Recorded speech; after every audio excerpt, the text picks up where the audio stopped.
Greetings, everyone. This is Koku from the Bitter Medicine Podcast, inviting you to tune in to the Bitter Medicine Podcast on KWAZ Radio.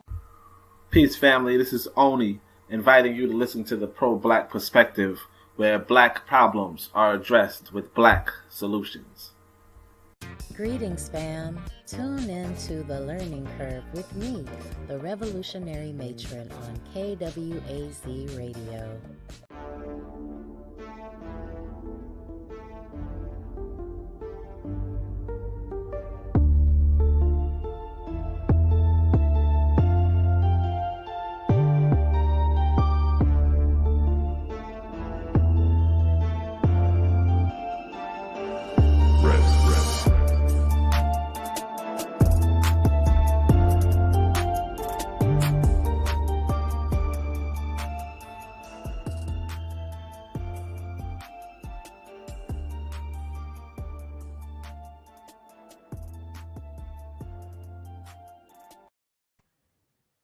All right, welcome to episode 31 of the Harsh Reality Podcast.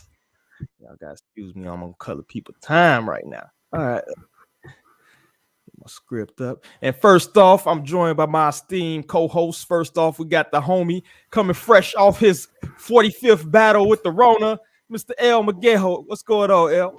Shit, all love, you know what I mean? It's 99-0 for 45-0, as you stated. You know, unjabbed, still here, no medical issues, so I'm blessed and highly favored. You feel me? Good. It's good to hear you coming back like Mike. We're weighing the 45 off the bench. And next up, we got Rye fresh off her tour of thirst trapping. Rye, what's going on with you? What's going on? Nah, what's up, yeah? We make sure y'all follow around Instagram for some spicy content. OnlyFans. What's your OnlyFans, right? You're gonna subscribe to that joint.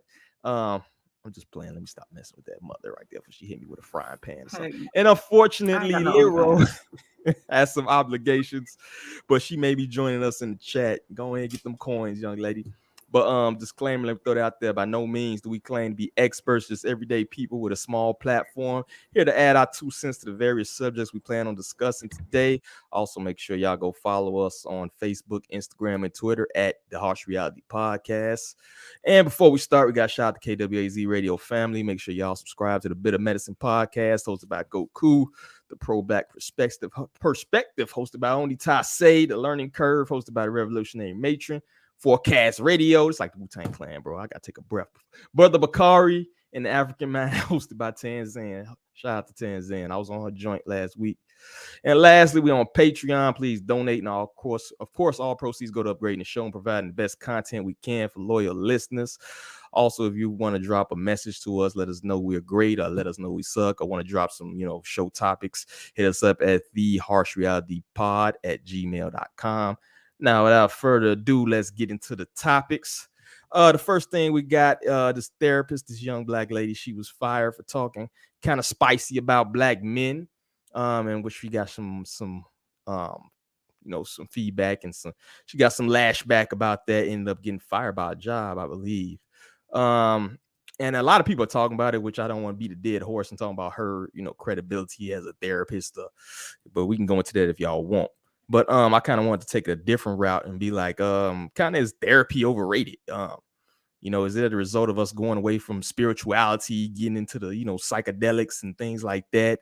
So I'm gonna toss that out to you. What you got, El? What you think about therapy in general? And do you got a thing on that therapist? I don't know if you're familiar with the story.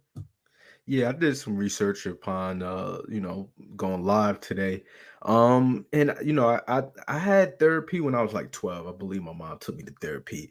And I'll be honest, I was a very logical person. I was just sitting there like, what does this have to do with my father that I don't know? You know what I mean? It just didn't make any sense to me. So I don't really have a lot of experience with therapy or therapists. But I will say, as far as to the topic, I don't know. I believe it's everybody needs somebody to talk to, right? And I think I can't really generalize therapy if a person has nobody in their life. And as far as being spiritual, and maybe not necessarily religious, right? Because those two kind of get misconstrued. Um, Sometimes people that might come off as spiritual or religious or in those environments, right, in those religious and spiritual environments, might not necessarily be good for you either, because there are such things as ungodly ties. As far as um, black men needing to speak to somebody, man, I'm a big believer that black men probably should be speaking to more black men. We should maybe foster a climate where we feel more comfortable talking to each other, especially when it comes to um conflict. You know what I'm saying? And things of that nature. Conflict not always being beef, but even health issues. Some things that kind of go on within the male body. We just need an environment that I feel black men could go and speak to other black men, really, because nobody knows us better than we know each other. And I don't necessarily think therapy is bad, but I don't think it really gets to the core root of what issues we're trying to resolve in our community, if that makes sense. I got you. Right back. What you got? What you think about therapy in general? Do you have anything on that therapist? Are you familiar with that story? I am not familiar with the story. I was just looking through the comments on the link you sent us. But no, I agree with Elle. As a Black woman, I feel like therapy has helped me get over some traumatic things in my lifetime, but that's me speaking as a Black woman. I feel like the whole intended purpose of talk therapy is to talk through your problems and thus come to a solution. And that is a trait predominantly helpful with women. So no, I don't particularly think that talk therapy is effective for men, specifically Black men, especially depending on their therapist or their counselor, because you can talk to someone that has no sort of familiarity with your issues and they're not going to be able to help you because they have nothing to add to what you're talking to them about. So Yeah. My thing is, let me throw this out there. Like, do you think men in general? Let's focus on men. Men in general, you think they better now as men, as providers, or just even mental health wise now as opposed to maybe like 150 years ago, or before therapy became mainstream? Definitely not. not You know at what I all. mean? And Not at I don't, all. I don't know if that's if I could logically say that's the practice of therapy's fault. Right? We can draw correlations between therapy and the decline of men, especially the Black men, or the Black man. But it's hard for me to really say that that is a big uh that's a low hanging fruit if we're talking about the mental health of Black men in the decline, right? As far as having therapy as a primary avenue. um and I'm saying that because I do not have experience with therapy. I might be better off for going to therapy. I just don't know. But I would say that, like, the what you just said, right? If you go back 150 years ago, how did men handle conflict? How did mental conflict, emotional conflict, right? We went to churches, we went to our cousins, our uncles, our fathers, right? There's so many other environmental factors and social factors that tie into the decline of Black male and male mental health in general. That in all honesty, I really couldn't point to therapy as contributing to that. But I will say that if you feel like you need therapy, it says a lot that for any individual that they can't go and resolve their problems, or at least seek help in their problems in their own local community, being their immediate friends, family, which also points that a lot of us are in, I hate this word, toxic relationships, right? And not just toxic relationships as far as sexual relationships or interpersonal relationships of the opposite gender, but toxic relationships with your mother, your father, your grandparents, your friends. Gaslighting is a popular term, right? So I think we need to do better caring for each other and being transparent and making an avenue where men feel comfortable talking about issues, right? Because at one point society says they want emotional men, but we look at the stats, emotional men are pretty much being left behind, and not being chosen. So it is a catch-22, but I digress. I think if you need the help, seek the help. Word, and I agree with that. The thing too that kind of stood out to me is that like, and I've been to therapy, I couldn't say it's something that actually helped in any way, but if you don't have nobody to talk to, I can see like if you in a new city, we know a lot of people, the extended family is over with. You lost a lot of the elders, or a lot of your elders out there worse off than you. So I could see you needing to talk to somebody, but at the same time, also, I think that the ideology of that person, the age of the therapist. Like if I'm 35 years old, I ain't trying to talk to a 22-year-old. 22, yeah, definitely. You know what I mean? Yeah. And I will Well, say this too. I've had a current conversations, and I'm a listener, and I had a female in this conversation tell me that she plans to be in therapy forever. And I mean, those are indications of a lot of things. I know we're just not really a man, but I feel like therapy, especially with Kevin Samuels saying, people need to go to therapy, and all of these big media channels and avenues saying, go to therapy, go to therapy. I believe it's being a popular uh, point of lack of accountability to solve one's own problems, right? Like, in professional environments, they always say start with at the lowest tier and work your way up. And I think people are transferring the responsibility of solving issues to therapy, right? So they're going, this bypassing steps 1 through 4 and going straight to therapy. And really not knocking therapists, but like you said, what are they going to do is really listen, right? Because they can't really give you advice. They're there to listen and provide objective analysis and evaluation on one's mental health or emotional health or spiritual health, whatever, overall health. So I just think that therapy is being coined the way to solve problems in today's current climate.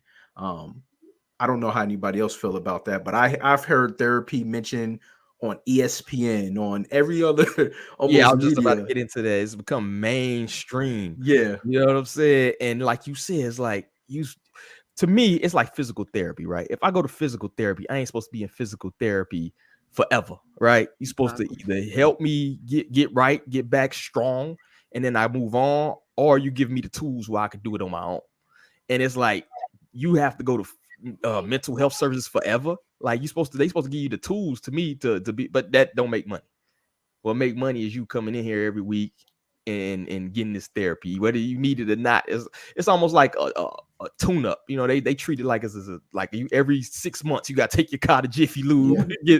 When in reality, I don't think that's the way it to be. You know what I mean? You got to think on that, right?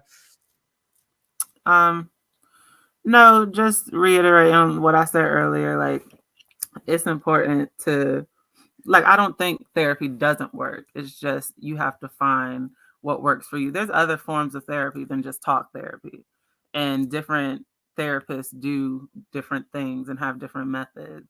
But I forgot what it was that you were saying, Elle, but one of the things that you were saying brought me back to a time when I was seeing, as a young Black woman, I was seeing a middle-aged white man for a therapist. And he's like giving me all these different excerpts from the Bible. And like, he had no idea what I was telling him. And that did not work very long. Jesus, you got to turn to Jesus. Exactly. That did not work very long. That was not effective at all. But no, I think a certain degree of therapy can be healthy for everyone. It's just a matter of what type and with whom. I think too, just to maybe close out, or I don't know if we're gonna spend any more time on this topic, but I kind of think that says a lot about our churches, right? Churches used to be a point where I know my grandfather used to go to church a lot, and he probably used church as a venting place with other men in the congregation. But I think that says a lot about churches and people's trust in churches too. If they would rather go to a licensed therapist than people that may have more background knowledge, right? Because I think the interpersonal diagnosis of a person too, right? Like if you know a person for 10 years, 15 years, then you can provide a more sound evaluation on maybe what they're going through, right? A person that don't know you and don't know your trends or what you like or what you don't like, or just they might not know you at the core. So I just don't see how therapy is effective. But again, I don't knock it. But it says a lot, because I do know, I have people that I talk to almost every day, and I'm not the most sound individual, but they reach out to me to have that safe space to talk about things they may not want to talk to about everybody. And I think that's kind of what it is just providing a safe space for Black men right now, in these times where like even the definition of what it means to be a Black man is confusing, in these worlds, and is if you I ain't even gonna say what I was about to say, because this probably get banned, but if you define what a Black man is, you're gonna get probably 8-10 different things from Black men, not so much from the outside looking in, but I think there with the confusion of what our roles are in society. Now you might be going to a white man, a Black woman, a Hispanic woman, a Hispanic man. They might not necessarily know how to fix the Black man's issues, So I will hope that we can do a better job locally and within our own communities, providing a safe space for men to build and fix ourselves. Right. I like how you snuck in. In fact, you kind of crazy there too. It's like, yeah, I wouldn't go to. I'm not the most stable. I know you ain't. Shout out to Lero. Go to the comments real quick. Peace, fam. Yeah, we docking you. You getting fined $10 for being late to the show. We got you. You dropped 40. You dropped 45 last week. I'm gonna try to drop 81 today, and then we spread out the shot attempts next week. Word up. And we got Oni in the house. Talk therapy. Interesting. Yeah, interesting indeed. Greetings to Raw. Peace to you, sister. We got a bit of meds in the chat. Greeting Raw. Yeah, thank you, sister. And also, there was some woman talking about therapy for 10 years, and it's almost like going to the gym and not seeing results after like a year or not switching your workout, right?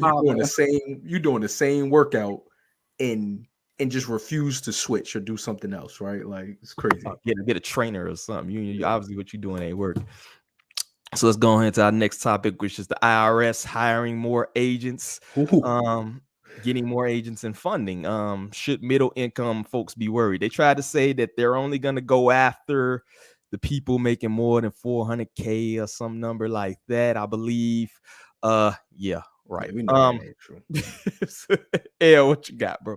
I mean, we already seen legislation from the current office that wants to track PayPal and Cash App and all of these financial app transactions over $600, right? Like, so they didn't make the number crazy high, like 50,000 for, people that might be using it for business transactions. They made it, so it can compensate for the average consumer, right? If you have, if you're selling personal goods and using PayPal to broker that transaction, now the government wants to look at your activity. So, I mean, we know that's a lie just from that, because $600, the average consumer is probably spending that on frivolous stuff every week, but we do know that the middle class is the most taxed. And I hate the term middle class now, because is there really a middle class anymore? What is the middle class, right? Like, we can put a threshold to it, but I mean, I'm in the middle class and I could tell you I'm poor as shit. You know what I mean? And, not poor as shit. I won't say that, but I don't have the same cap room to make a financial mistake without extreme consequence, I would say. I don't have the crazy amount of breathing room to go, invest $100,000 right now of my own money. So I think the IRS, the part of what the government needs is tax money to do a lot of different things, right? And if you got fraudulent activity or didn't file your Robinhood account, didn't do that, they're going to look at all of that and come for that money, which they're probably going to come after me for some of my crypto activity, but I think the average American is just not financially savvy when it comes to a lot of these trendy things like trading on Robinhood, trading on Webull, and they might not be filing their taxes. I know people who do a lot of fraudulent activity with taxes, PPP loans, and everything else. So I think the middle class are generally probably going to be some of the people that take the most risk financially, and therefore are probably going to be hit the hardest by this effort to really dig into everybody's financial activity. I hear you, right? What you think about the IRS? What do you Um, think middle class or what you got? I'm Them still babies. reading. I hear them babies. As far as I'm still reading. I'm trying to he keep don't them like quiet in the background. Hey, little man don't like He said IRS. IRS. No, mommy. Get jiggy with this shit. They over here But as far as wilding. Give me a as far as- second. Y'all keep going. as far as it goes with me too, man, it's funny too because they always talk about how these people they going after the rich or going after people making a certain income bracket. When in reality, those people are rich. They have accountants. You know what I'm saying? Yeah. They can hire the people who write the tax code to do their taxes. You know what I'm saying? Like you're never gonna see a situation where somebody who's got legit money and the money to hire people to, look at their finances, gonna get prosecuted for nothing because they got loopholes. They got money. That's what they do. So to me, it's a non-starter, and it's they, like you said, the gaslighting. Only 400K. We're going after corporations and all this. Yeah, it's right. funny because as we move to this cashless society, they even got a sign that some just like this little cafe joint, close to my work spot, and it's like we don't accept cash no more. Like you gotta pay card or like what? So they tracking every transaction you make. Even my barber, right? He got this app now. Everybody working off apps. Yep. And he got the app, and you can put your prices on there. You can schedule the cut and everything. But he told me he got a itemized bill from that app. He like, bro, I'm not using it. Like, come with cash. I'm putting $0 for everything. You know what I'm saying? Like, they tracking everything. Cash App, you paying people with Cash App or Zelle or whatever. They got all them transactions in one handy place now, yo. So wait till they got QR codes for lap dances. I'm pretty sure we like 5 years away from that. You know what I'm saying? Like on us, man. What's wrong with you, bro? Don't do that. But I can see it happening. Walking up. I have nothing to add to this because I don't need the IRS coming after me. So with that said, moving right along. Are you pleading the fifth over there? All right. What you got going on over there where you ain't putting people on? We're not gonna talk about all that. Moving right along. Next question. Yo, I ain't never robbing no bank with Rob, bro. She gonna tell. We gonna be the first one to point fingers. That's all I got. You got anything else on the IRS and what they doing over there? Nah, Rod got me thinking. I'm about to. Yeah, I'm right after this, go look through all my accounts and make sure I'm good over here. I have to move to Mexico. So we got the Atlanta cop. We had a physical altercation with a black woman. Kind of who's wrong in the situation. And also the man, I believe he was recording the situation while it was all going down. While I guess long story short, the woman didn't want to sign the ticket. I guess they was in a park after hours, which is like a bunch of bull. But she didn't want to sign the ticket, and then the cop tried to arrest her. She, resisted a little bit, and you know how that goes. So the question is, there's a couple things in there. The man not protecting his woman, or did the woman kind of, put herself in an unnecessary situation? And was the cop out of line in this situation? So L, let me throw it to you. I might actually if I put up the video, but go ahead, L. What you got, bro? Yeah, I mean, like the homie Cashflow Harlem saying his videos. It's a lot to unpack here. In this situation, for starters, when it first came out, the narrative was cop, use of force, abused his use of force, and what he did, kind of manhandled a woman. But upon the body cam footage, we've seen a lot, that transpired in that situation. We seen a cop ask for, he did write them a ticket. The man had a spoke with the cop first, no issues. The woman just started going off, talking about, what's your badge number, what's this, it was, it was acting pretty aggressive towards the cop. And she refused to sign the ticket. And I think we're adults now, especially in this high charge police environment. You got to kind of pick your battles smarter. The dude already accepted his ticket, so it was like, if you really was a radical, maybe you should have looked, follow the lead, at least I would say, as the woman, follow the lead of the man. But what's alarming is, the cop was black as well. And I don't think that the woman in this situation did a good job of protecting the man, being that what now you force the man to have to respond one of two ways: either snuff the cop or manhandle you to avoid the situation. So and then it makes me think of how men are we're so scared of police that he allowed the cop to manhandle this woman. Now I will say that based off of law, she refused to sign a ticket and kind of was disrespecting the cop. If you want to play that video, we could play that video and look at it real quick. Right. Hopefully they don't take us down. We're going to play the video real quick. Yeah.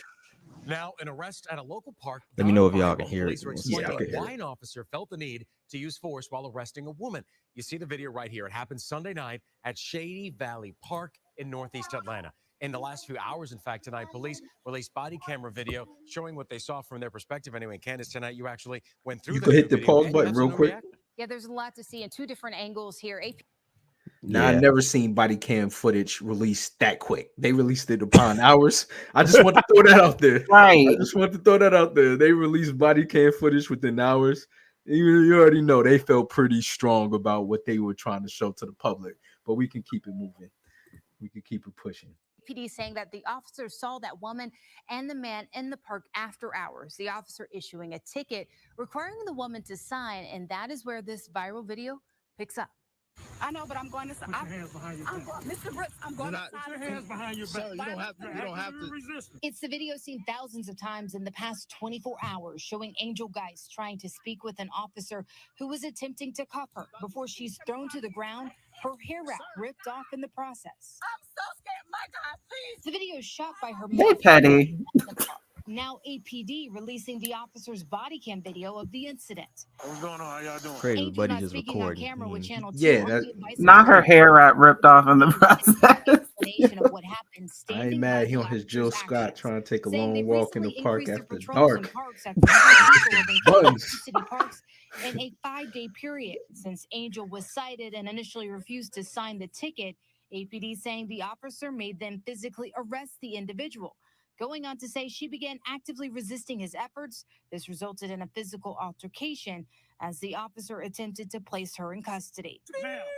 Just put your hands. So it looks like they're not playing the body cam footage. We spoke with retired Atlanta Police Detective Vincent Velasquez, who says the video is hard to watch, but says signing a ticket is not an admission of guilt. He's supposed to be like, "Yo, baby, just sign the ticket." Yeah, Right, exactly. So That's what I'm what's going on saying. about our business? And that's kind of what's alarming is the role of the black man and the black woman And when here, it right? comes to the physical altercation between the officer and He here Angel, with a Her straight level judo of trick. resistance is only met with his level of force to combat that resistance to get Yo, her. why they got her hair now like family that? saying Angel is out of jail. Did she have a bonnet on or something? Looking at Like the the bonnet off. comments That's that are on the unforgivable, video bro. online, we know so Yeah, many of you know, have a lot of I did questions. watch APD the did release a very long whole body statement cam with several footage, points. and You she can was find that pretty full aggressive. response And I'm from not saying that it justified the way that she was being handled, but I feel like the man that she was dating, the first thing he did was pull out his camera phone instead of trying to de-escalate and get them both to safety.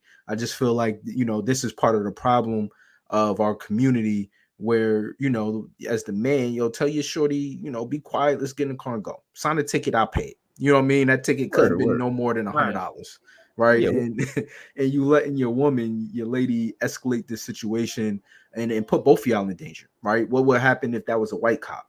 You know what I'm saying? Like, Right. and and at the same time, it's a black cop. He, you think he really want to give you a ticket? He probably don't, but it's probably part of his job. Everybody just let him do his job, sign the ticket, pay the fine, and keep it moving. It couldn't have been that serious to be barking at the cop.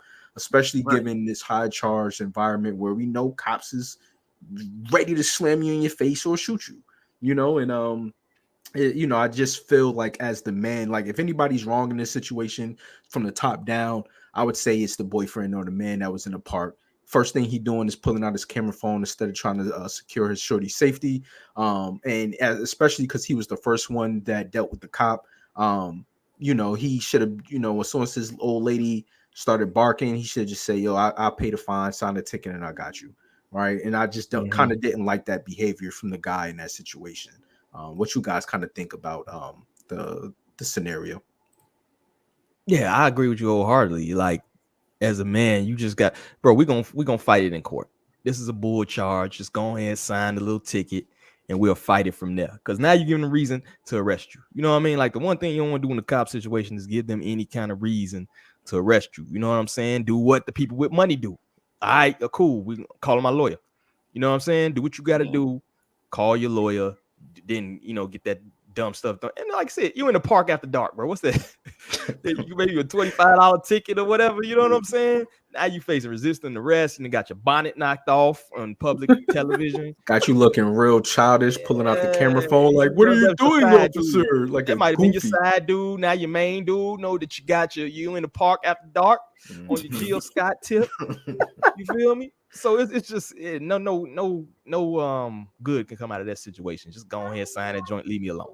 You know what I mean? It kind of reminded me of that movie with the guy from Get Out. You know what I'm talking about? The movie where they ended up killing a cop because the lady was a lawyer and they was pulled over unjustly, and then she just started talking like, I'm a lawyer, blah blah blah, and the cop granted it was a crooked cop, it's kind of a little bit different, but I think we need awareness, right? And this is one thing that I hate about this equality notion in this nation, where people really feed into that. Like, we, have more awareness of what's going on, where you at, and what the situation is, right?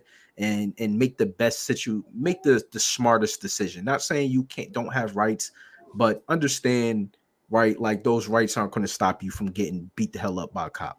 Right, it's not. We've seen them infringe upon people's constitutional rights all the time.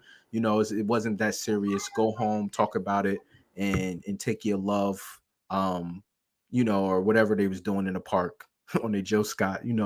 It's Motel 6 probably around the corner, bro. Like, I'm saying, you grown. That's like Miami, like teenage joint. It's like, oh, let's go to the park, yo. Yeah, that was a I'm not saying this is going to be a broke date, but that was real creative, right? Like, they're not even walking the park; they just sitting on a car. Like, that's kind of thirsty. I'm gonna just say that. That was a sneaky link. Yeah, there probably was a sneaky link.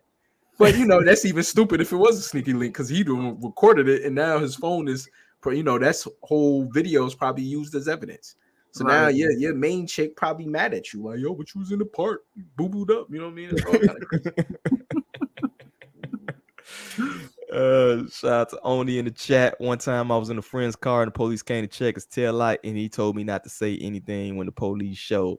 That's a smart man. He trying to go to the crib. I had to pull me over, tell me my tail light was out while my car was on. Basically, it was like a wink, shut up before we hit you with this nightstick, nigga. All right. Shorty thick, that little weak khaki dude can't handle it. Only been thirsty the last couple. We're gonna have to do a dating show. We got you, Only, bro. We might have to take it back to 2012 and have a KWAZ meetup. You know what I'm saying? Limit date, yo. We go limit date. Yeah. You already know what time it is. We got you, homie. Right. You got anything else on the bonnet knocked off, sign the ticket situation? No, just agreeing with L. Like, the simplest answer would have been for, instead of dude pulling out his phone, just say, baby, chill, just sign the ticket. Let's go on about our business. I agree. All right. So going to the next subject, we got Quando Rondo. I've never heard a song by this dude. Yo, do we got music? But his friend was killed in LA. Apparently, he was the target of the shooting. We all know that he was involved in the highly publicized King Von incident that happened in Georgia. And apparently it's happening in LA too. So why do rappers continue to move around LA? I would say any city without proper security. It's one of L joints. L, what you got? You know, I threw this out there. It's not much to say other than another young black kid gone, and in LA, right? Like, we talking about just the list of rappers in the last 3 years has been murdered and slayed in LA. Pause.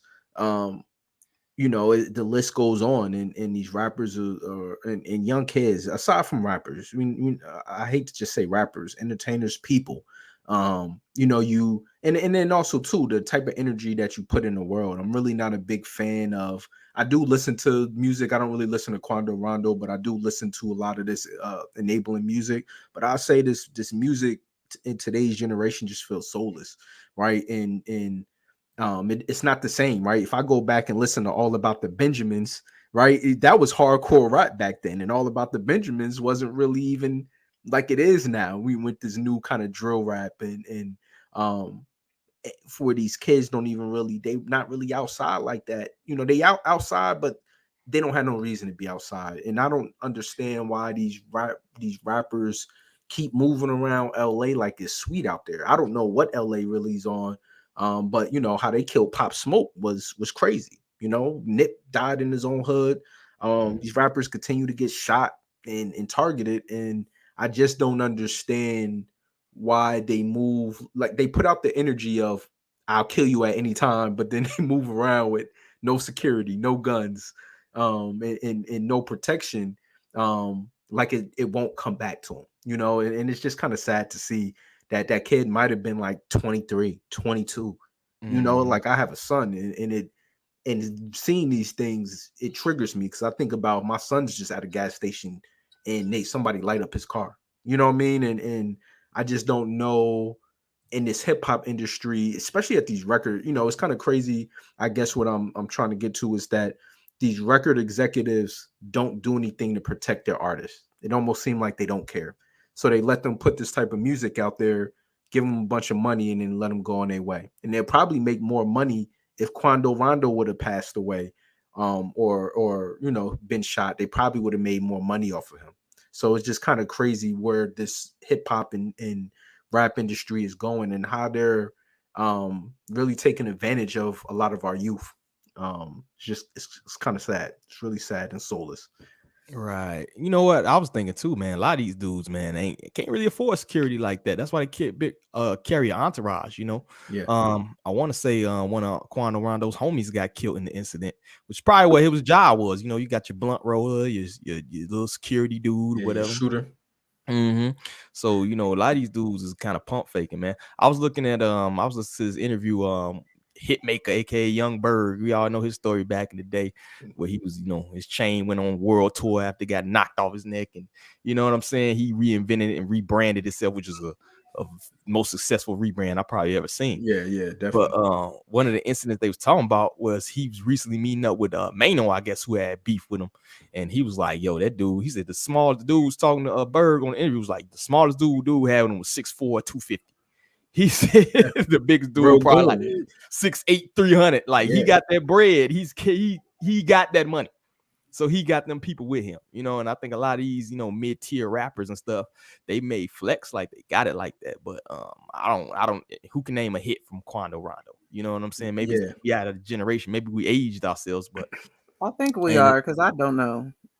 Yeah, I mean, but even too, right? If you're a man, like you said, everybody has to have a role, right? And if your man is now your security, make sure that he's legitimate security, right? Not just your man that will take the charge for you, right? I'm pretty sure when Tekashi 6ix9ine walks around, security's hopping out, checking the premises, creating a kind of barrier of like, we got to make sure ain't nobody coming from these angles, right?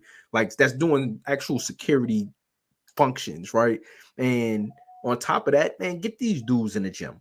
Right, like if that's your man and he's security, get that man in the gym. I'm tired of these young black dudes getting murked and they 5'11", 6 foot, 145 pounds on an autopsy. Like, you know what I mean? Like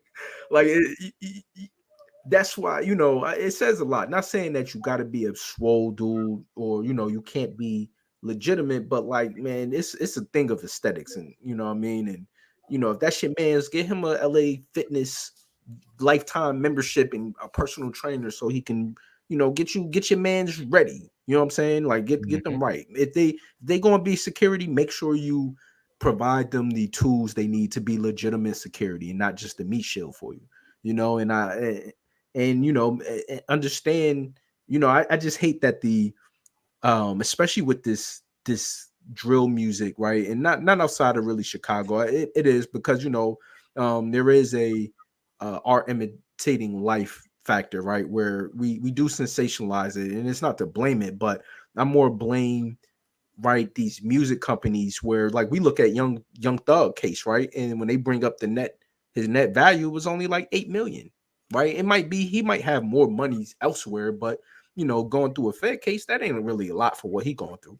That's not you know what I mean? And it's kind of like, all right, so how much money has the record labels made off him? Not just Cash Money, but the labels that Cash Money got to pay, right? I think it's Warner is one of them big record labels, right? They might have made like 80 million off of Young Thug, right? So it's kind of like all this money that they make off of these artists, and they don't even put it back to the artists to protect the flow.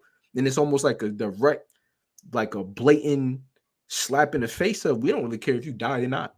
We already done made 100 mil off you, so good luck, brother.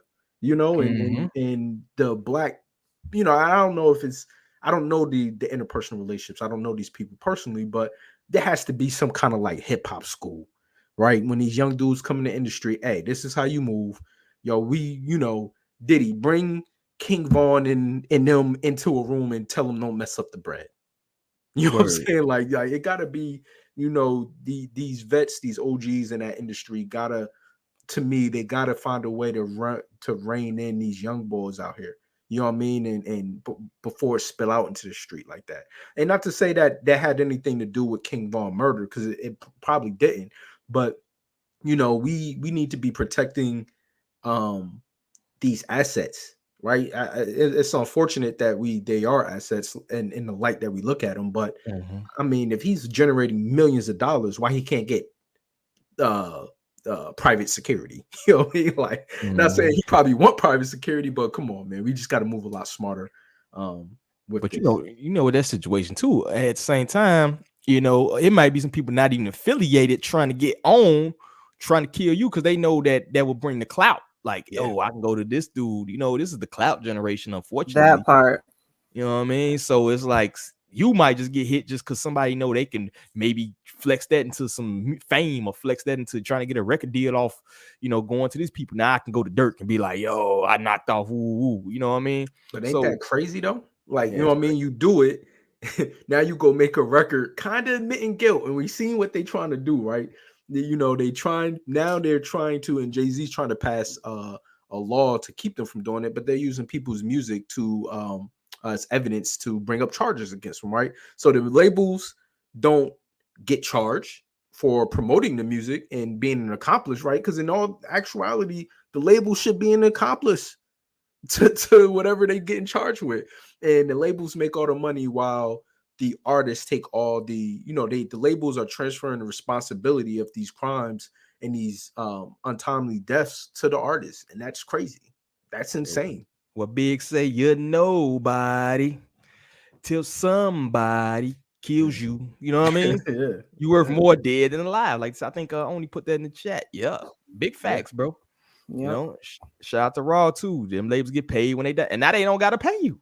Like you said earlier, they don't gotta pay you, yo. Now we can go through your whole catalog. Who knows how much they making off, Triple X Tentacion's, catalog. Oh yeah, they probably killing it because they got a whole documentary of him on Netflix, right? If you got a Netflix it might be Netflix, I don't really know, but if you got a whole documentary, I believe it is on Netflix. Somebody funded that. Somebody, either Netflix put a couple mil up behind that, or somebody funded that. That documentary is probably worth more than he was before he passed.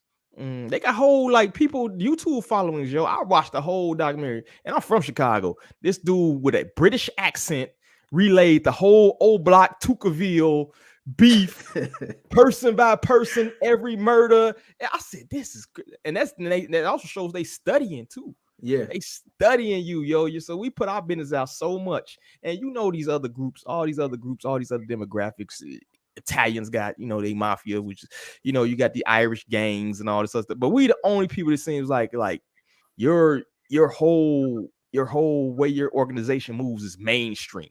You know what I'm saying? Now you looking at a Rico, look at Young Thug. Now you locked up on the Rico because everybody know what you're doing and how you moving because that's part of your aesthetic. You know what I'm saying? Yeah, it's part of your image is to be the boss that you're saying you're not. That documentary is on Hulu, L. It is? Okay. Yeah. Thanks for the fact check. But even still, Hulu's she's still fact checking, yo. Even with a promotion, she's doing extra jobs. Yeah. But it's I think this is just another indication of just kind of the evils of the music industry, right? It's a big reason why you get these artists, and once they kind of hit the downturn of their career, they start talking about the evils in the industry, right? But they're already at such a bottom point, nobody really listened to it. But really, I think what they're trying to convey is how they got used, and once they realize how they got used, it's too late. The people already done made their money. They don't got no reason to invest back into you, right? And so I think Meek Mill's kind of went through that, right? Meek coming out and saying, yo, these people owe me money. The Meek Mill's intro still gets played in every club across the nation. I was in Atlanta, they played it. I was in Philly, they played it. I'd be in Jersey, they played it. New York, everywhere, they played a Meek Mill's intro, iconic song, and he probably don't even get paid off of that. In all honesty, he wouldn't be crying. Yeah, exactly. Ross every time they play that at somebody's club, Ross open up a Wingstop.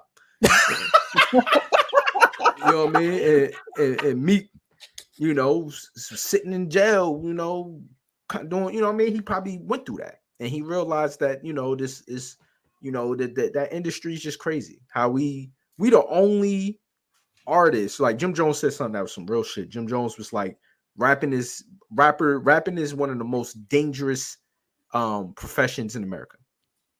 Mm-hmm. And it might be the number one next to like underwater welding and electrician work. You know what I mean? If like policing and firefighting is probably number one. You gonna get murked. And so, I just hate to see a child, right? That dude was a child. He had to be. He definitely was under 25. Yeah, you don't realize how young that is until you get older, man. Like, you think you got the world figured out at 22, 23, 24, till you hit 35, be like, I was fucking retarded at. Like, you don't realize how much you had to learn at that age. So yeah, you didn't really get to live life. I know a lot of people. We started a discussion about Tupac. Tupac was dead at 25. Look at all the accomplishments that man had. Look how much money the industry done made off of Tupac since he been dead. 25, yo. It's nuts, you know what I mean? But it shows how he was a game, but also shows, like I said, we don't even get to evolve into our final level. It's like Super Saiyan. You didn't even get to go Super Saiyan yet. You feel me? It ain't no Dragon Balls to wish Pop back. Ain't nobody wishing ain't nobody wishing Pop Smoke back, Nip back. You know what I mean? It's not happening. And all we are glorified stories, and we become documentaries and all of these things for entertainment. And I don't think that's I don't think it's funny. I think it's you don't see the Italian mobsters getting the same, like you said, I'm sure stuff happened, but they also use these as case laws, right? If you're looking at Young Thug case, they brought up RICO charges that didn't really even exist. They just brought them up and then they transferred it to the Fed. They trying to bleed them out state, then they going to transfer it to the Fed, and he ain't gonna have nothing. You know what I mean? Like it's front and center. And I don't know. It just triggers me. That's all I got. It just triggered the hell out of me. All right, Ryan, you got any last words on the Quando Rondo? I still don't know who this is, so no. None of it. We speaking hypothetical. I couldn't name a song by this young brother, but he's definitely on the list of be careful. You know what I mean? Right. How you move. All right. I hope he gets some security now that this doesn't happen. Yeah, shout that bread, whatever you getting, bro. I hope he pay for the family's, for his man's funeral expenses too. Cover that cost, brother. Mm-hmm, big facts.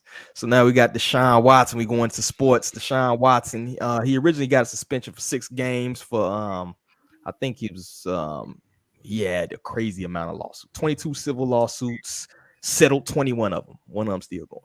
So he got the increase from 6 games to 11. He originally got 6 from a judge, and then they increased that to 11. And that was actually, I think, the NFL and the NFL Players Association got him up to 11. And the largest fine in NFL history, $5 million. Upon which they had a recent type of media situation, and they was kind of upset because he apologized, but I guess it wasn't up to snuff for some of these media people. So what do you think about? I'm gonna throw it out there. What do you think about the suspension? Was it fair? Was it unfair? 11 games, $5 million. Was that too much? What you got, El?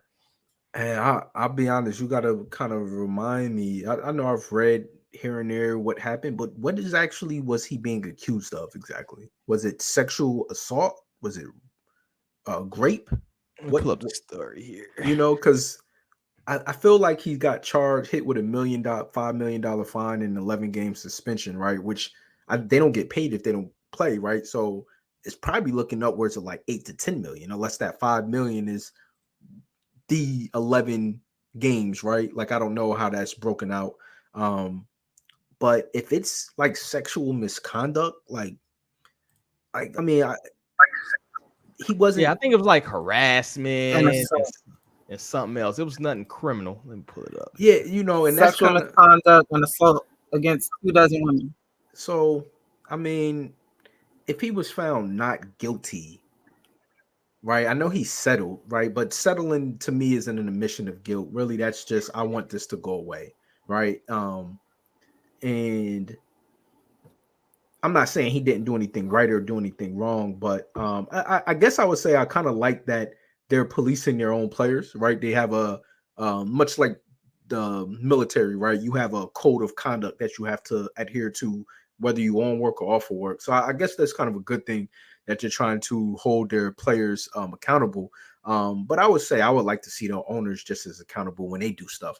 Owners be getting in car crashes with an 8-ball of coke on them and nothing happens. You know, like we seen the Colts owner got into caused a car wreck and was high as hell off coke and didn't get nowhere near as this. And he's a whole owner. I want to say the Patriots owner did something similar where he got caught. Yeah, he got caught in the Asian massage parlor. Yeah, so that's what I think this situation was, where he was, doing his 1-2 thug dizzle. Yeah. But once you see one civil lawsuit, I'm gonna follow. Yeah. Oh, that's what happened to me. That's what we did. So I'm about to jump in, right? And not knocking the women. Like, if you felt like you was taken advantage of, so he should be smarter for that. But I mean, did we see the Patriots owner? What's the name? Robert Kraft? I would have to see what they did. A poll got him on, right? Like what they charged him with, but he actually didn't he actually get charged? Like, he got caught criminally. Like, I think he actually was charged, like, and was found guilty and didn't get it nearly as hard of a hit. So I will say that I feel bad for Deshaun Watson, because as once again we're seeing the players and select players too, right? We seen a white male kicker or punter who beat his whole wife and ain't get nowhere near the same amount of time or media coverage as Ray Rice did, right, for his situation, right? So we see these selective high profile cases get hit kind of hard, and it just draws concern, because it's almost guilty by the court of public opinion, opposed to did he actually do something criminal or not, right? So I kind of feel indifferent, but I do like to see that the NFL does have a conduct policy to try to rein in their brand, because NFL players is crazy, and partly because of CTE. They be getting hit and be wanting to bug out sometimes, which if I was players, I'd be looking into that. Like, you can't tell me Antonio Brown don't got some kind of CTE. You tell me CTE made you touch the cheeks, bro? I mean, maybe what you rolling with? I would use that. These players got to get smart. Everybody got to find a way to transfer responsibility back to each other, right? Like, CTE made me do it. Go about your day, What you got, Ryan? What you think about the Deshaun Watson situation? I know you're not a big sports fan, but I know you can. I don't know if it's because the number of women or what, but I think the fine is a bit hefty. Yeah, but he I'm did not sign. I think we familiar say with he the signed a story. $230 million contract. So it's like he probably dropped that off in pennies just to be petty. That's what I would have did, yo. The Give him Browns gonna five. continue to suck, you know. Well, he got 11 games, so I don't. What he got 5? If he play this season, they might just sit him out, you know. So, but he still gonna get his big one of the big contracts, yo. So I honestly, he wins at the end, you know. That's probably why he settled. Go Yeah, ahead. I got to do some research to kind of maybe hear some of the women accounts because, like, from my take, right, he was all of these women were massage therapists, right, which is kind of odd, right? Like, you just like, yo, can I get a deep tissue massage, and then bam, just whipping out on the table, like, like if he was doing that, then bro, come on, like. Like I just couldn't imagine being worth, you know, having to signing a $230 million contract and then being a creep like that, right? Like that's kind of weird. It's kind of weird. He like might be addicted. He, you know what? He might have thought that was the better route rather than like fly the Instagram joints out or whatever. He might have like, yo, because they already kind of that industry's kind of been known to have that, you know. Yeah, but they could lose their licenses like that, right? If it come out, yo, you giving hand jobs to all the NFL players, then they can lose their licenses, right? So I'll get endorsements, you know. Or get endorsements, but you know, if it's bad, you probably get a bad endorsement and lose your license over, you know. And so, you know, I just don't understand, you know, if he was really like, you know, booking these massage therapists, yeah, see, Ben Roethlisberger, yeah, he went and followed the joint in the bathroom and took it, right? And you know, so that's my only concern is the selective punishment, right? Like the high profile selective punishment seems to be tailored to the black athlete, right? And that's kind of what my gripe is. But I mean, like I was saying, going back to if he was booking these massage therapists, say, you know, let me get this full body deep tissue and then just pulling out. What Deshaun Watson, like 6'6", 230 pounds? Like, yo, that's a lot of these massage therapists probably like 5'6" at the most, right? Like, you know, there's such thing as sexual, you know, intimidation. You know what I mean? And it's like that's a real thing. You know what I mean? Like, you know, I have a daughter too, so I can't. My daughter wanted to be a massage therapist, and I got to worry about got them big ass Deshaun Watson pulling out, and now she faced with a, you know, because if you talk to a lot of women sometimes, you know, will say that they had sex with a man because they didn't know what that man would have done. Right, which is backwards. But a lot of women, female colleagues, friends, you know, as I have a daughter, I pick women's brains about a lot of things, and more in my older age than I did when I was younger. And it's mind blowing that women say, yeah, I didn't like him and I wasn't even attracted to him, but you know, we got this far in the night and I gave him sex because I didn't know what he was going to do to me. Yeah, it's a defense mechanism. Yeah. So it's, you know, big ass Deshaun Watson just whipping out in a closed room. You know what I mean? Like, I don't know, you know, if that's what he was doing, but I'm pretty sure. Time, you know, at the same time, they people equate a settlement as an admission of guilt. Yeah. In reality, you just don't want the headache. You just like, yo, what you want? $200K as opposed to going through $200K as opposed to me going through a court case, a lawyer, not lawyers charging me per day, per hour, when I could just, you know, break you off $250, you leave me alone. I mean, see, this is what, you know, I blame the music because Marvin Gaye said, I want you to wait. I want you to want me the way that I want you. Right. So you Deshaun Watson, you shouldn't be having to coerce your way into any box. You know how I go. You know what I'm saying? Like this, it's not that serious, bro. And why are you doing it with professional women? Man, I'm telling you right now, bro. I'm going like Eddie Murphy back in the day. What do you say? I'm going to the bush of Africa, Australia, something. You know, give me a chick don't even know what football is, bro. Yeah. And you could go take 10 racks and go to Thailand and live like a king out there, right? As Deshaun Watson and I'm not even for to play with these Americans. Want to sue everybody? Stupid, yo. So I'm not even gonna play these games, bro. I'm straight up. My woman don't speak English, bro. It's a third language. I gotta learn Tagalog or something to talk to because I'm not gonna play with them.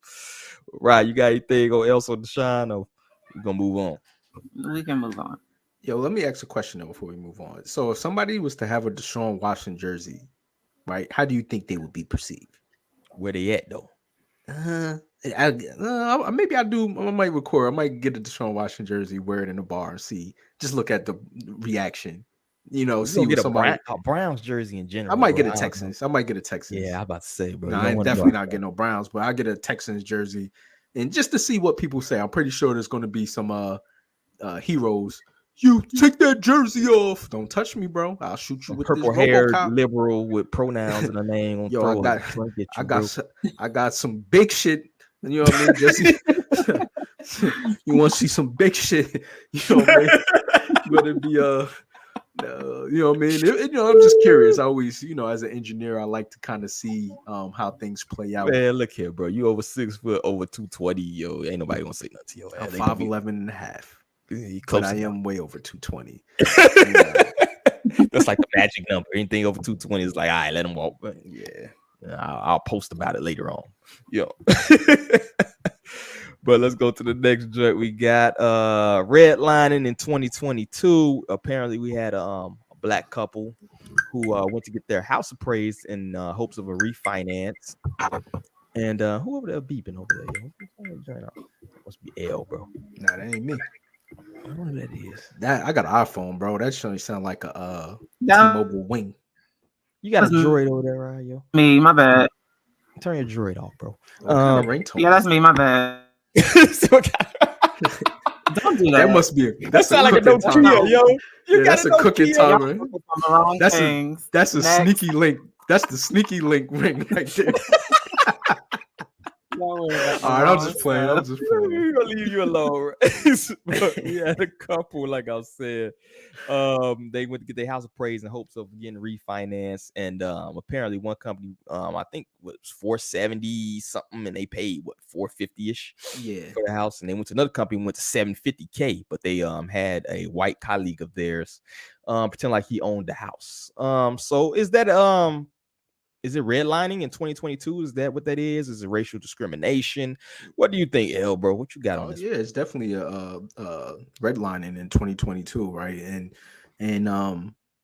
as much as media likes to paint the perspective that this stuff doesn't happen again, I believe these were doctors, right? I believe the article, the wife and the husband were both highly accomplished doctors.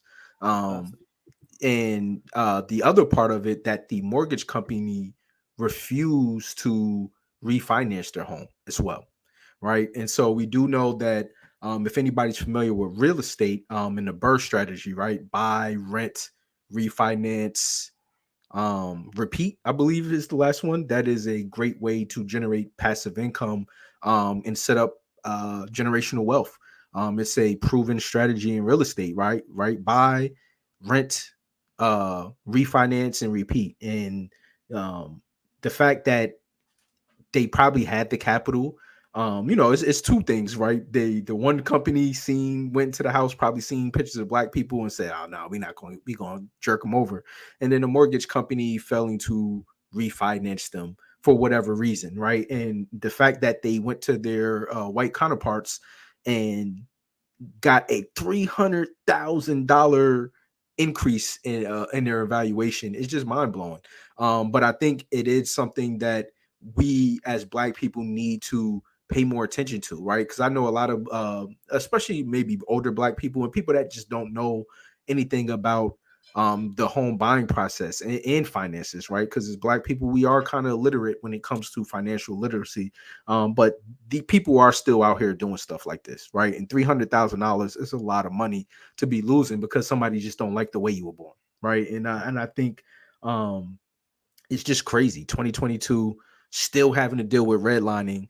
I remember listening to Ben Shapiro, and he was talking about how redlining only existed in like 1960, right? But here it is, 2022. You got a black couple that are doctors still having to be jerked around by the banking system because of the color of their skin. It's just kind of repulsive. Well, I got two things on that. For one, it's going to be kind of hard to prove that case because it was a whole different company, right? Yeah, different. Yep.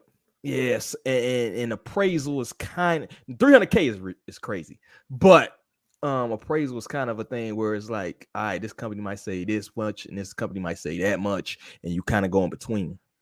So in reality, that company just like they might not want to loan them any bread. You know what I'm saying? I had a situation where my home insurance went up like 3 times as much from the year before, and that's a tactic that they use because they don't want to they don't want to be in that area no more. So everybody, whoever they in that area that they don't want to cover, they shoot them up 3 times or 4 times as much to make you cancel. You know what I'm saying? It might have been a situation when this company don't want they don't want to loan you no bread. So it's like, all right, your stuff worth 470K, bro. So you can go to another company to try to get your refinance, which in itself as well might be discrimination because I'm like, you don't get these Negroes no damn money. So you know what I mean? So there's many angles you can look at that too. You know what I mean? But I also think too, in the article that I did read, I believe I read it, but I don't have the reference. That I believe that the couple knew that other homes were appraised for about around that 700K mark that had similar properties in their neighborhood. So I mean, if you're looking at your neighbors and the people across the street and everybody's houses appraising for 680 to 700 and the yours come back 472, and you can literally go on Zillow and look up the specs, then that says a lot, right? Like, you know, and granted, like you said, it'll be hard to prove that. Being now, if they would have went with the same company and brought the white colleagues in, then oh yeah, they would case closed, right? Go get that settlement check and enjoy your retirement early. You know what I'm saying? Like, but the fact that they introduced another variable going with another company, I mean, they could still win that case because the other company would probably settle. But you know, I mean, it just raised the question: how many other companies are doing that? And it's not to say that that's even racially motivated, but I think, you know, a lot of times we try to look for reasons why things aren't racially motivated, and not saying I'm talking about the nation, right? You know, with everything, police killings, banking, medical, and then we look at the stats and it's consistent. So it just kind of raises the question of how many times does this happen, right? Like, you know, and if it happened here, we know it just off the spectrum, it happens other places. But if it was maybe like 20-30K, I'll chalk it like, yeah, that's shitty. But 300K is the difference between wealth. 300K is that makes somebody want to go what they say next day air. Let me get the rope. Let me get that tape. You know, let me get that lock. You make you want to think about, you know, 300K, a lot of money. It's a lot of money to be losing because somebody don't like the color of your skin. That's stupid. Yeah, that's crazy. And shout out to Brother Bakari. We see you down in the chat, bro. Salute.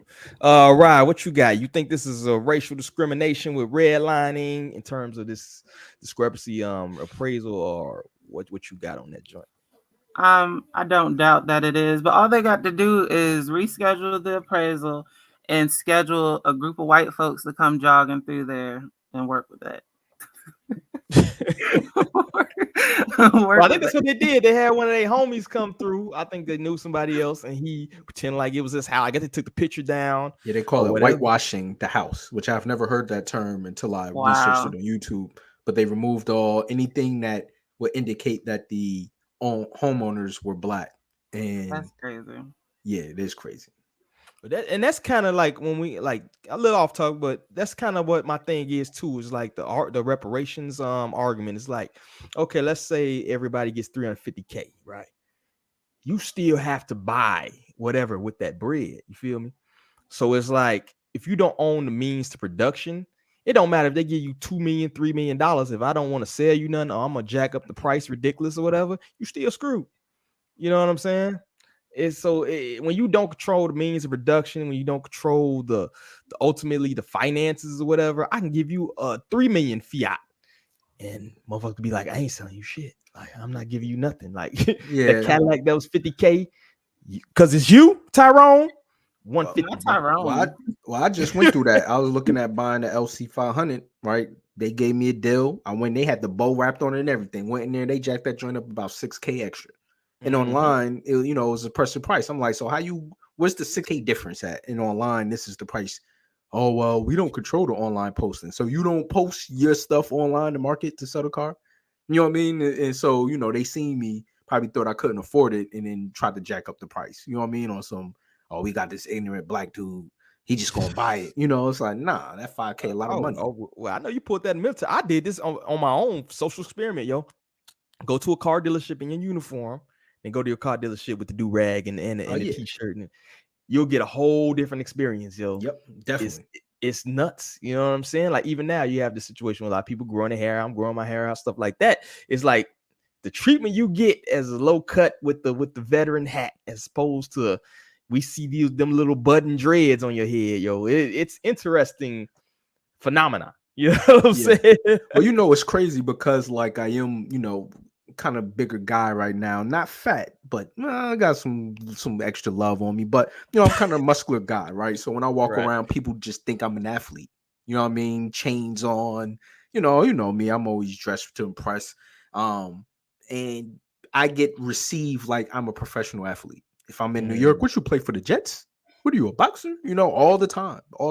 And it kind of, when I tell people I'm a network engineer, you know, I get chuckles, which irritates me. I'll be wanting to snuff a lot of these people, but you know, it is, you know, that perspective of the narratives that I can't be an engineer, right? Because I'm a swole black guy, right? Or you can't be worth, you know, 100. You can't afford this $100,000 car, $60,000 car, because their perspective of what black people are, right? Even though we're the biggest, you know, if like logically, they should probably be nicer to black people because we gonna spend the money. We're the biggest consumer. Be the biggest consumers, but you still want to turn away the people that are actually buying the Mercedes Benzes, right? I think black people own more Mercedes Benzes than any demographic in the United States. But you go into a Benz dealership and like, yo, I want this C63 AMG. They probably going to treat you kind of crazy if you look a certain type of way, right? Even though, you know, we probably going to buy that joint. You might live in a box, but we probably going to buy it. You know what I mean? Gas tank on E, but all drinks on me. Yeah. Keep it a buck. You know what I mean? So, you know, it's I just hope, you know, but I just hope I hope that we can insert ourselves into a lot of these professions, right? So we don't have to go to companies that we don't know, or we can have just that representation, right? I call it like the Rich Paul rule. We need that Rich Paul. We need to make them want to do a Rich Paul rule for every industry.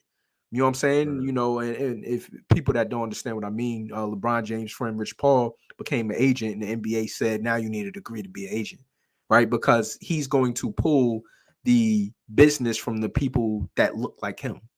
You know, and so, you know, if you had a company where you can go get an evaluation, you know, we should have people that we can go to do a lot of these jobs, right? That's why the Irish and the Jewish community and the Asian community keep money within their community, because they know people that do these jobs, right? So hopefully we catch on sooner than later. Word. So no last words on that. We're gonna move on to the next topic. Just kind of crazy, yo. Russia. We got Russia in the building. Shout out to the boy Putin. They're offering $16K to parents who have 10 or more children.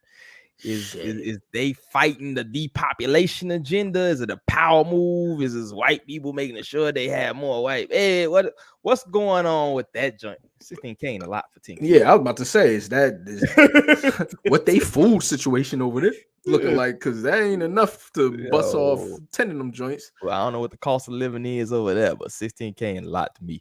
But it's crazy they even offering that, where it's supposed to out here it's like, yo, like abortion's 2 for 1. You know what I mean? They both go in them joint. But what you got, L, bro? What you think this move is? Power move? What is it? What you got going? I don't know. I don't know enough about their economy to know if they are dealing with the same issues that we're dealing with in the United States, and probably in Canada too, if I had to guess. Mostly probably any European nation, where the death rate of some of the bigger demographics is almost surpassing the birth rate, you know, which I believe is a big reason of why they made abortions almost tried to, you know, make it illegal to completely get abortions, was, you know, that demographic and power is being threatened right now, right? Their death rate is extremely high and their birth rate is extremely low. So, you know, Russia being would you say they're a European nation? I don't know if I would. Yeah, That's it's call kind of them weird because they kind of on the border, man. They're kind of on the border, right? But let's just say I'll just call it white people, right? They're still white. They're Caucasian by DNA. But if they might be gearing up for war, understanding that in 30 years they might need 2 million more people. Who knows? But are they taking foreign DNA? Because I can definitely go, what I'm saying? I could definitely use 16K right now. And my genes is pretty impressive. You go 10K Ruski, see, go ahead. Yeah, I might have to go over there. Like I might have to send a care package. I ain't going over there seeing how they did Brittany Griner, but let me send these containers off with some Mike Low juice. You know what I mean? Over there, some El Miguel special sauce, and get this bread. Right? Would you have 10 kids for 16K? Is that enough to have 10 kids? You think? Not at all. That is not enough. That's not even enough to take care of one. So hell no. But it's kind of interesting. Trying to build an army. Yeah, they try to build an army, and it's crazy to me how you have China got rid of their 1 kid rule. They said rule you can only have 1 kid, and they got rid of that, and they also doing masculinity training over there. Now you have Russia, giving people for having multiple kids and stuff like that. But in America, you got the opposite going on. It's I'm trying to figure out the correlation where it's what's going on with that. It's a very interesting, dichotomy to me. You know what I mean? It's are we seeing a shift in power? And it's crazy too, because I was Africa, some of them nations over there, the average age is 15. People have on average 8 kids in Congo or something like that. It's you know what I mean? So it's 10. That's it. We got 12. So I don't know how they making it work, but then I think back to the previous generations that we had here in America. Grandparents. You know what I mean? My grandparents, they had maybe 7 siblings, 8 siblings, things like that, plus the side families that cats had back and stuff like that. So it's how were they able to make it? But now I read an article today that says it's on average 300K lifetime for 1 kid in America. Yeah, I could see that. I got 2 cousins now. They both got 4 kids, and they brother and sister. And I'd be looking at them yo, y'all crazy. And the fact that, right, that it's a consensus. Y'all got 4 kids. What's wrong with y'all, right? There's a big shift into how we look at procreation, largely in part because of inflation. But at least he's given incentive to populate his nation. You know what I mean? We don't get no incentive. You know what I mean? We get slapped with punished. You get punished for having big families, It's a bad thing, and we can't no more rely on the fact that we can have one parent at home who raises and the other person works. You can't even live off one income no more. Nah, that ain't happening. Right. So unless it's PPP loan. Here you go with that. We just had that IRS article earlier. Now you playing with. We won't talk about that. You got to ban that word, but. So yeah, it's interesting. You got anything else on Putin, or you got any last thoughts on that before we move on? Nah, man, I just want to know if they mind having a new species and accept African American. I probably got some European in me somewhere, come get this. Half man, I'm raising a crew. If you see any half Slavic, half Negro kids, just realize there's a good chance. I got a Bruce Leroy and a mini Simone Biles over here. These these jeans is looking pretty strong. Putin, come on, cut that check. Cut that check. Any Ivan Dragos with a fro? Chances are they L's kids. Just know. All right. So let's go to the next subject. Actually, might be the last one. The judge orders Walmart, CVS, and Walgreens to pay $650 million in damages to 2 Ohio counties for the opioid crisis. Is this a fair judgment? And also, it begs the question: should we be paid for the crack epidemic? We all know it's common knowledge now that this Contra joint, the U.S. government was sending cocaine to the hood to fund fighting in South America and stuff like that. This isn't even a conspiracy theory no more. That's big facts now. And we know plenty of people. I know a bunch of crack baby Shit, dudes. my whole father's fiend. He owed me 169 right after this Yeah, pod. so I'm it's like, like, where yo, my money at? where my check at, cuz?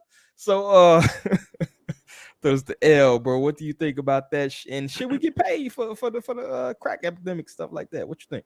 Should we get paid? No. And that's unpopular, but right, the government created the crack epidemic, right? In large part.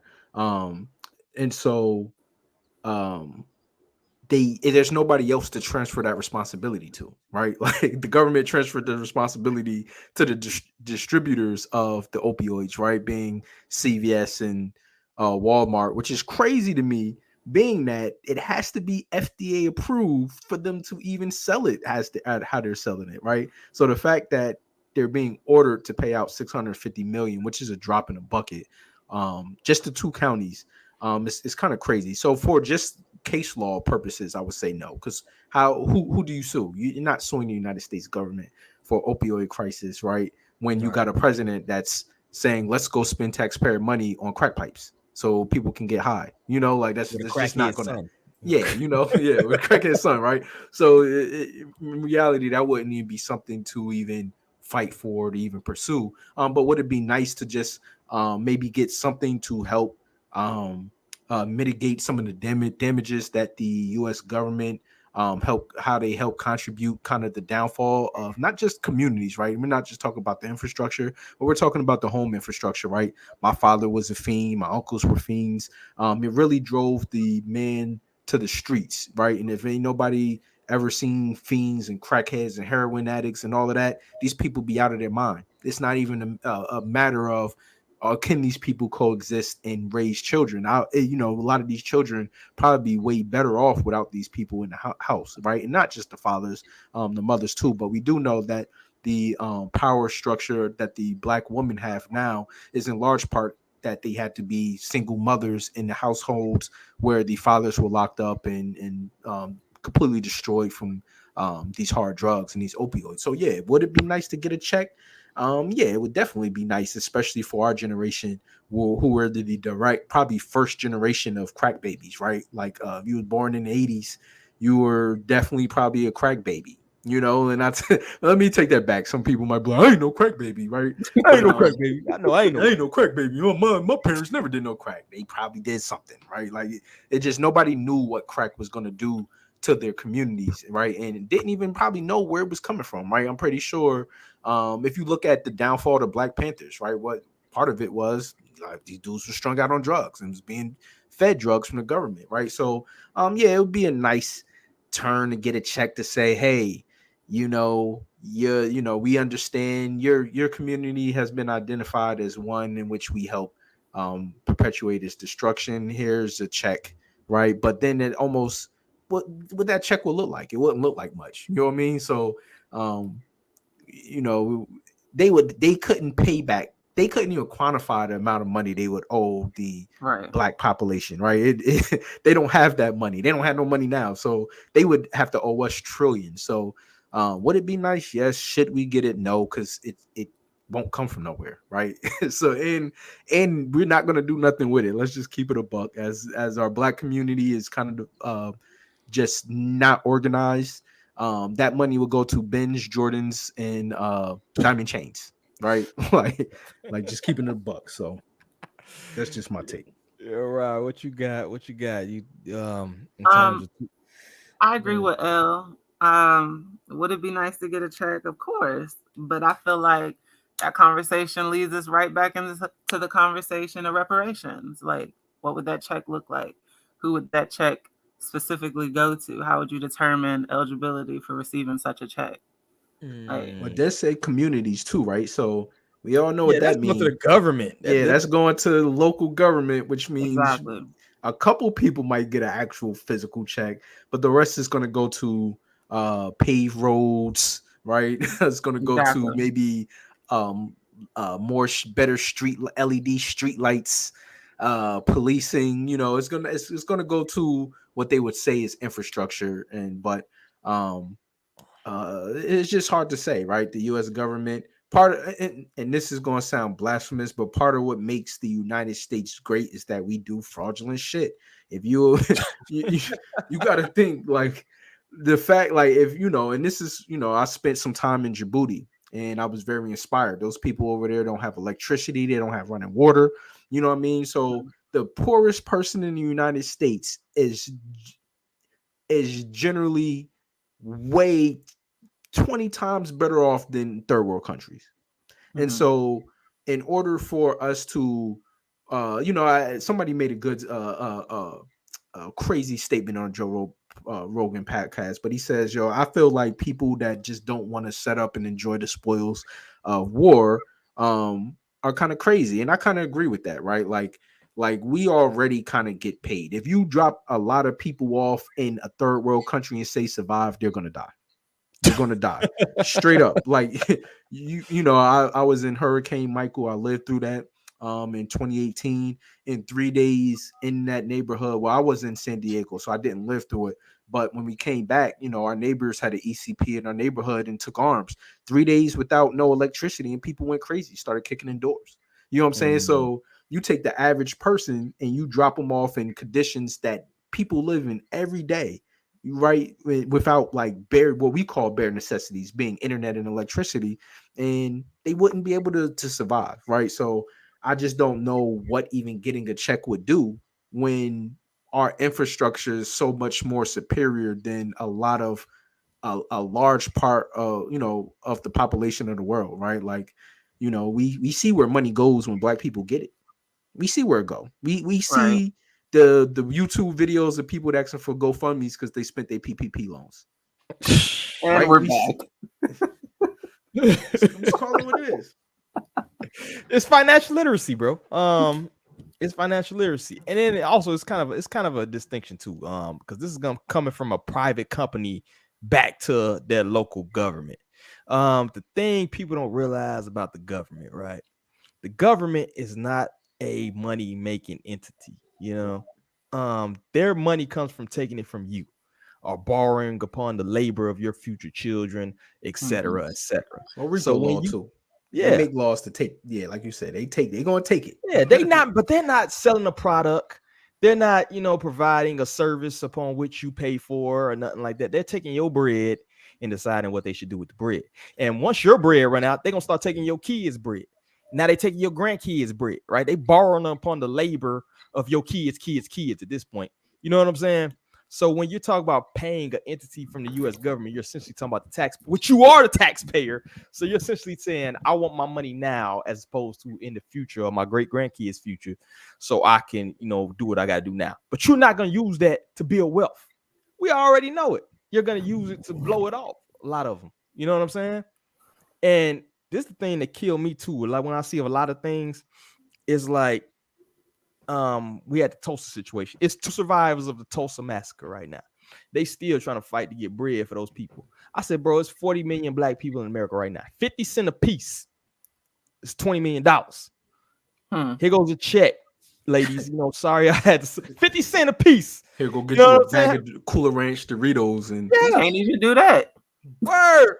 Bag of chips a piece. We can get these people a $10, $20 million check and then maybe sue the Tulsa government later on and whenever they get. But for now, we're going to get you your bread and we're going to fight this fight. But you don't see that. You know what I'm saying? It's like we want somebody to give to us. And when they've shown us time and time again, they don't give a shit. Why should they? And I'm going to just say this too, right? Going back to last year's podcast when we was looking at the presidential candidates, right? And not endorsing Trump, but he was specifically saying he was going to give us what, $1 billion? Oh, you got to get the platinum plan. With the platinum, platinum plan. Got the red hat ready in 2024. Hey, the platinum plan sounded a lot better than a lift every voice and sing plan. I'm just going to throw that out there. where he said he was going to give it to minorities, which now includes the sexual orientation of people, not just a racial demographic, right? Because now, I'm not saying that they're saying this, but if I am one of the letters in the alphabet, people letters, right? Aren't they minorities? That, what they say, if you look at with their science, there's 73 different genders. I only right. If you on that 73rd gender, that got to be new. Aren't they a minority?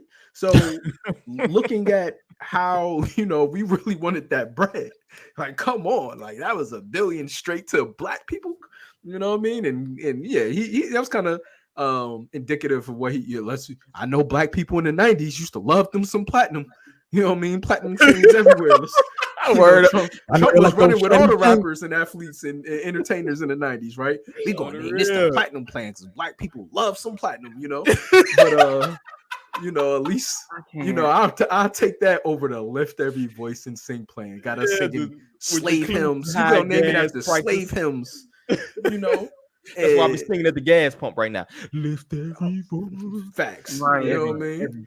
Yo, the gas pump's so crazy. When you just let them run your car, it cuts it off, and then you have to go repump, right? Because it's just so high. Like I filled my tank up, that joint capped at 100. I had to go back for like an extra $5 in gas because I was like, yo, why you ain't just fill it up? Oh, I just, you know what I mean? It's like it's the limit, yo. You can't. God damn, you know what I mean? Talk about slavery.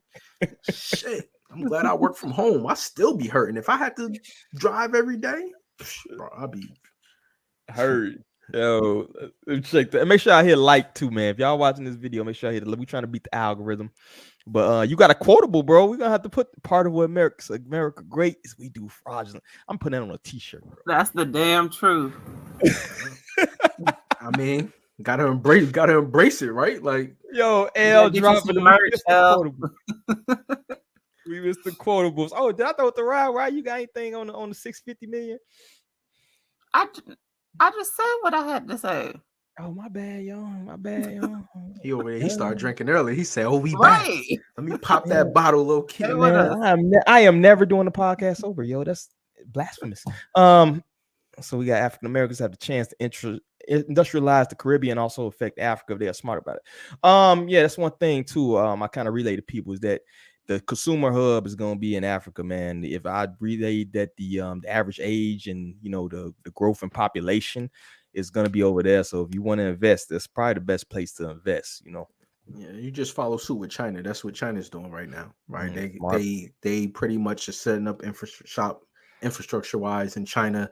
I think there's an article that said there's going to be like a whole new race of superhumans, being the Chinese and the procreation with the Chinese laborers over in Africa and just abandoning their children. Like you're going to have a bunch of Rui Hachimoris, like 6'8" geniuses. I'm telling you, like we need to, this is, like there's studies out there that, I believe in things on spectrum and there's, you take the goods from two different races and put them together.